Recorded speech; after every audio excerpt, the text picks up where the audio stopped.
Gower yelled at his observer to get back into the helicopter, and just as he started to do the same, the NVA began to fire in his direction from the jungle. Gower jumped into his Little Bird and quickly powered up the 260-horsepower Lycoming engine for takeoff. Just then he heard Captain Kidd on the radio. "Thirsty White, this is Thirsty Red. Get out of there now! Enemy on your left flank." "Roger that, Red." Of course, Gower already knew the enemy was near, as he had received their calling card, a burst of automatic weapons fire.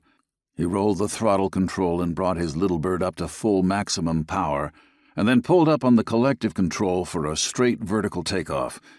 This was the most stressful kind of takeoff for any helicopter, especially in a tropical environment where even a normal takeoff can be dangerous. As the NVA closed in for the kill, the little Sioux warrior climbed up through the jungle canopy.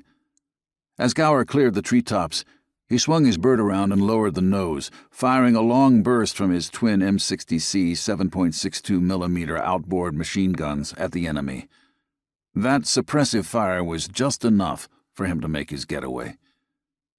The little bird sprang forward and took off like an African gazelle. Marshall had his door gunners open up on the enemy below to keep them at bay. Gower called back to the CP at Duck Cove and gave them the estimated position of the downed Huey, while Troop Commander Major Billy Williams called in an Air Force airstrike to drop napalm onto the lost Huey gunship in order to destroy it. A few weeks later, an Aero rifle platoon from Troop B located the remains of the dead gunship crewmen and brought them back to the base camp.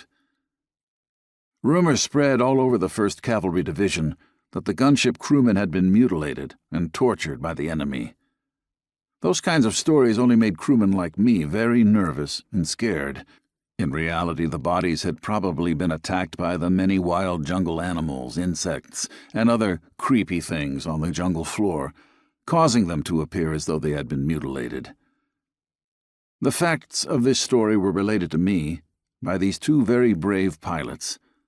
I will never forget them or the memories of the fear I carried with me during my tour of duty in Vietnam as an Army helicopter crewman.